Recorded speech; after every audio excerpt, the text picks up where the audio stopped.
Chegando na área, mais um corte motivacional para você. Deixa o like e se inscreva no canal. Formas de tentar assegurar um pouco mais de garantias e segurança para os investidores, por exemplo, né? Essa é a dinâmica que eles falam.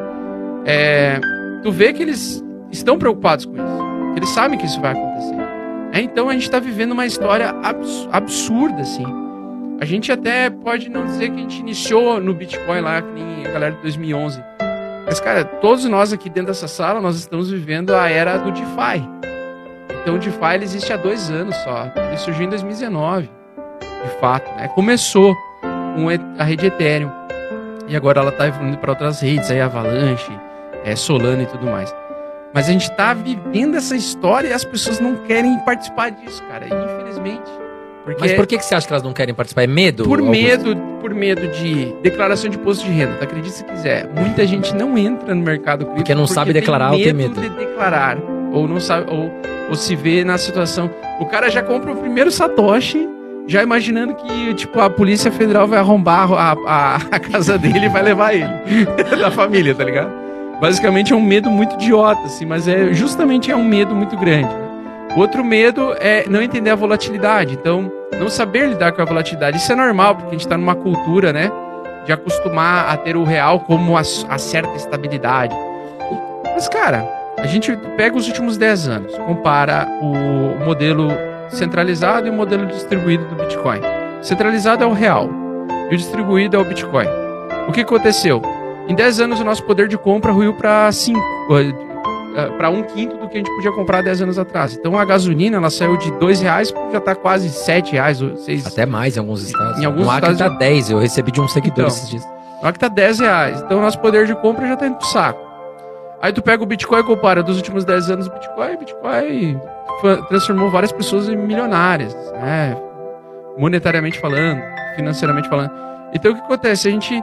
É uma coisa meio óbvia, assim. Se você focar meio que no longo prazo, 3 anos, que pra mim é um curto prazo, 3 anos é de boa, cara. 3 anos é a diferença de uma Copa do Mundo pra outra. Imagina, tu tá na Copa do Mundo da África do Sul e 4 anos depois tá na Copa do Mundo do Brasil, tu tá bilionário, pô. É uma diferença absurda. O que não dá pra você fazer isso, até em ações é muito difícil acontecer isso, né? Tem que dar uma tacada muito certa. Mas o que você acha do pessoal que fala que Bitcoin não tem fundamento? Cara, você já deve ter ouvido isso, né? O autor do livro, daquele livro Pai Rico, Pai Pobre, falou que não acreditava. Sim. Por que o Bitcoin tem fundamento, né? Quais são as características de uma moeda perfeita, né? Vocês já leram sobre isso, moeda? Sobre qual é a moeda perfeita? É aquela que é durável, escassa. O que mais? Já esqueci. Que tem facilidade de transportar. Sim. Que não pode copiar. Que não pode copiar. Que não pode ser duplicável, né? Facilmente duplicável, então facilmente pirateada, digamos assim. Então hoje, se tu pensar... E estável. Então hoje, se tu pensar o Bitcoin, qual é a única característica de uma moeda ideal que o Bitcoin ainda falta, né? A estabilidade. Tirando a estabilidade, ela é uma moeda perfeita para tudo. Por quê? Porque quem assegura a propriedade dos teus bitcoins, das suas moedas, é o protocolo, é a blockchain. Então você, com a sua chave privada, você tem acesso aos teus fundos em qualquer lugar do mundo. Basta você acessar a internet com a sua hard wallet ou a software wallet ou uma carteira de cripto tradicional, que você vai ter todos os acessos aos seus fundos. Não vai chegar o governo dizer e lançar lá, que nem está fazendo agora com a Rússia, né? Uma sanção bloqueando os fundos dos bilionários russos. Então isso não vai acontecer se tu movimenta Bitcoin. Porque não existe uma sanção governamental que vai conseguir te bloquear a tua chave privada. Exato. Então o Bitcoin ele tem todas as propriedades fundamentalistas do dinheiro mais perfeito existente, exceto que ele ainda não é estável. Mas ele ainda vai chegar no momento em que ele vai ficar estável. Por quê? Ele vai ter um valor que ele vai ser por uma constante, uma crescente, mas vai chegar um momento que ele não vai oscilar mais tanto. Ele não vai cair mais 50%. Talvez ele caia 10% para cima, 10% para baixo. Ele movimente isso. Mas não vai ser aquela instabilidade absoluta, né? E o outro detalhe, ele vai ser uma reserva de valor. Então, a moeda perfeita é aquela que assegura também uma reserva de valor. que assegure para você que se você guardar ela hoje, daqui a 10 anos ela não vai estar valendo menos, como deveria ser uma moeda ideal. Então, o Bitcoin tem muito mais fundamentos do que o papel baseado em fé. Tá? É que as pessoas que falam que ela não tem fundamentos, elas não entendem o que é o conceito de dinheiro. Mesmo um cara que escreve livros sobre isso há, sei lá, uma década, né? Porque eles têm medo do novo, eles têm medo daquilo que é inevitável, né? E, cara, para mim o Bitcoin é uma tecnologia que inevitavelmente é uma versão aprimorada do sistema. E por ser monetário. escasso, até a questão da inflação pode ser controlada, né, Augusto? Exatamente. Porque você vê numa pandemia agora, a gente vai lá, imprime um monte de dólar, imprime um monte de dólar, sem fundamento, sem... Cara, a torta e a direita imprimindo dólar, isso aí uma hora a inflação, o dinheiro não vale mais nada, né? Todo mundo vai ter $1 milhão de dólares em casa. Sabe algo que eu tava vendo, assim, que eu me preocupo, até vou perguntar pro Augusto. Tem muitos projetos, tem mais de 15 mil projetos de cripto, né? E assim, o pessoal fala de um monte, tem muitas eu nem conheço, pra falar a verdade eu não sei nada, eu acho que é uns projetos que eu não vou falar. Quais criptos fora Bitcoin que você acha que são promissoras para longo prazo? Olha, as mais básicas, assim, são aquelas que até se um post teu hoje, eu até concordei com o post, até dei um like lá. Vai bem. A Avalanche é uma possibilidade interessante, a Cardano também, a Solana, o Ethereum com certeza, a Terra Luna, eu acho que a Luna tem uma capacidade de absorver o mercado de intercâmbio absoluto, assim, mercado forex. Você falou da Cardano, ela teve uma queda muito boa, né? Teve uma queda e agora ela subiu porque o Charles, o CEO, falou, né? Ia falar que vai fazer mudanças e tal. Sim. Você acha que vai valorizar? Você acredita no projeto, Cardano? Acredito. Eles têm um desafio muito grande. Não acho que ela está no mesmo patamar, por exemplo, do Ethereum. Acho que o Ethereum está num patamar muito acima de todas as outras, assim.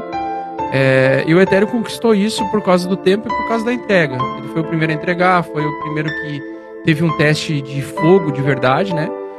E resolvendo, na minha opinião, o problema de escalabilidade, ele vai ser adotado em massa, sabe? Eu acredito que o Ethereum é o mais forte. Não o Ethereum em si, mas algo que vai ser desenvolvido em cima do Ethereum como uma camada de movimentação financeira com taxa barata, tipo uma Polygon Matic ou uma Arbitrum, que é uma sub-rede da rede Ethereum, né? A rede Ethereum ela sempre vai ser a mais valiosa, eu acho, para o mercado cripto, porque tudo que é desenvolvido em cima desse ambiente dá certo. O próprio Bored Ape foram desenvolvidos em cima desse ecossistema do Ethereum. Investir hoje em Ethereum é a mesma coisa que investir que você pudesse comprar um pedaço da internet, porque o Ethereum o Ethereum é a camada base do desenvolvimento de vários projetos enriquecedores. Mas você acha que para começar a pessoa deve começar pelo Bitcoin ou Ethereum? Porque tem gente que Bitcoin e Ethereum. Já começa dividindo. Isso. É que são ideias diferentes. Hoje eu compro 50% toda semana Bitcoin e 50% Ethereum. Divido meu capital de poder de compra, né? Eu divido meu poder de compra entre essas duas. E dessas duas eu me fico para uma outra altcoin, que até posso falar depois, mas uma outra altcoin que está sendo desenvolvida em cima da rede Ethereum e que, na minha opinião, vai ter grande valor. Tipo a Aave. A Aave é um protocolo que ela é um banco descentralizado em cima da rede Ethereum. Porque, na verdade, o que está acontecendo, que nem eu estava dando o exemplo lá do dinheiro, né? O que era o recibo do ouro emitido pelos bancos, que depois virou o nosso papel moeda lastreado em ouro, né? Ele era um token. Ele faz a mesma função do token. O ouro, digamos, é o Bitcoin, nesse exemplo atual. O que é o WBTC? WBTC é um token que representa uma reserva de Bitcoin dentro da rede Ethereum. Então o Ethereum ele está com o processo de tokenização absorvendo todos esses ativos e todo o poder do Bitcoin e de outros ativos que estão sendo construídos em cima dessa camada. Agora, Augusto, o Ethereum, ele tem um intuito diferente do Bitcoin. O Bitcoin é uma moeda de troca, o Ethereum é um sistema de inteligência que vários projetos vão rodar em cima deles, né? Isso. Assim, sou um pouco mais leigo que você. Agora, Avalanche e Solana, por exemplo, que teoricamente poderiam ajudar o sistema da Ethereum em alguns momentos. A Ethereum dando certo, conseguindo resolver a questão da velocidade, do preço, das tarifas. A Solana e a Avalanche, elas tendem a sumir ou não? Não. Na minha opinião, não. Eu acho que dentro do ambiente descentralizado, permite o livre mercado, né? É um mercado aberto. É o próprio mercado que vai decidir, vai mostrar para nós qual delas vai ser mais bem sucedida do que outra, qual vai ser mais utilizada do que outra. Hoje eu não vejo, mesmo com todas essas altas, assim, eu vi que várias, tipo a Solana, ela ganhou bastante valor em relação ao Ethereum no ano passado, em percentual, né, de valorização, mas ela não chegou nem perto do tamanho do Ethereum ainda. Eu vejo que várias delas se aproximam, mas dificilmente elas vão conseguir ultrapassar. Por quê? Porque, sendo bem sincero, não sei se vocês já usaram o ambiente DeFi dessas outras redes, mas ela é uma imitação da rede Ethereum. Falam que a Solana é mais rápida, né? Ela é uma imitação, velho. Ela é igual. O mecanismo de funcionamento do DeFi é todo baseado em Ethereum. Então, elas vão coexistir, porque elas vão sempre se conectar através das pontes entre essas blockchains. E basicamente, lógico, hoje exige muito conhecimento inicial para quem está entrando no mercado, né? Que já é difícil a pessoa entender o que é o Bitcoin. Aí já tem um monte de retardado falando um monte de bosta sobre Bitcoin. Aí já é difícil tu explicar para ela o que é DeFi, aí já é difícil. Mas as pessoas vão se adaptando. Cada vez mais eu tenho seguidores, pessoas com 50, 60 anos de idade, que já estão conseguindo fazer swap de moedas. Então isso o YouTube, ele é um grande cérebro, né? Eu tinha tanto amigo, Augusto, que falava assim: que Bitcoin não tem fundamento, ações têm fundamento, você consegue entender, o Bitcoin não tem fundamento. Cara, é engraçado, de um ano pra cá, tá todo mundo investindo. Tá Viu como mudou? Todo mundo que criticava tá lá investindo. Agora, Augusto, outra pergunta aqui. A China tá querendo lançar a moeda digital dela, Yuan digital, né? Os Estados Unidos já estão falando também em lançar uma moeda digital. O Brasil também, que seria o real digital. Essa criação das moedas digitais exclusivas de cada país tende a prejudicar de alguma forma o Bitcoin? É o CBDC, né, que eles chamam. As moedas estatais, digitais estatais. Sim, é uma forma do Estado conseguir tentar controlar o capital da população. Então, por exemplo, hoje isso não é uma realidade no Brasil, porque o Brasil ele é bem pró-criptos atualmente, né? Não sei nos governos futuros como vai ser. Mas, basicamente, a CBDC, você poderia controlar supostamente a emissão dessas moedas e controlar o quanto você pode gastar, por exemplo, em criptos. Porque tu sabe que, saindo do ambiente controlado pelo Estado e pelo Banco Central, você vai ter liberdade, digamos assim, com o teu dinheiro, né?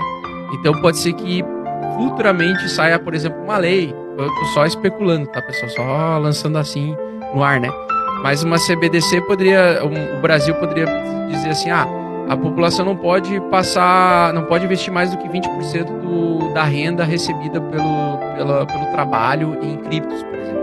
Que é uma coisa que a China pode fazer, de banir a população inteira de comprar criptomoedas. Que é o que está acontecendo, né?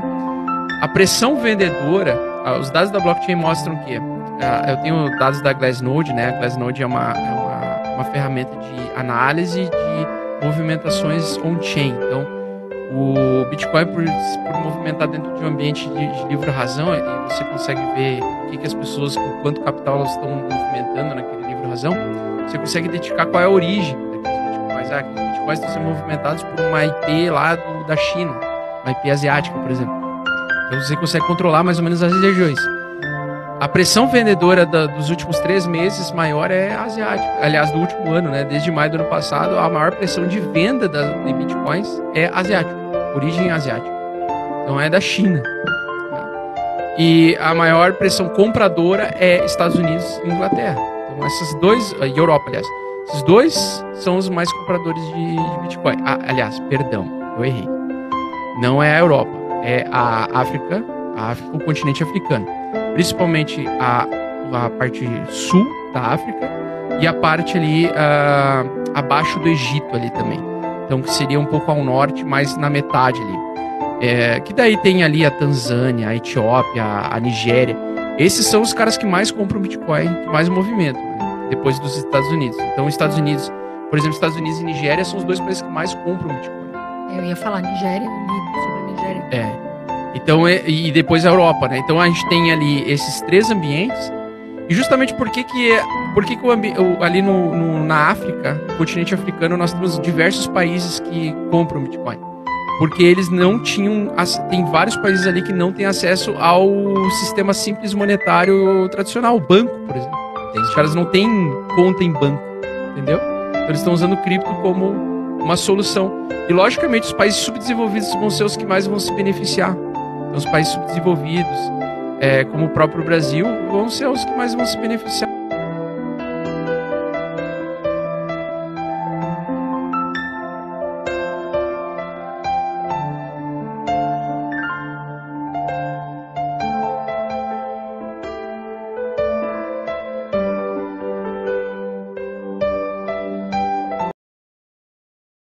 Deixe seu like, se inscreva, acesse nossa playlist com todos os vídeos do canal. Postamos vídeos segunda, quarta e sexta. Corte motivacional.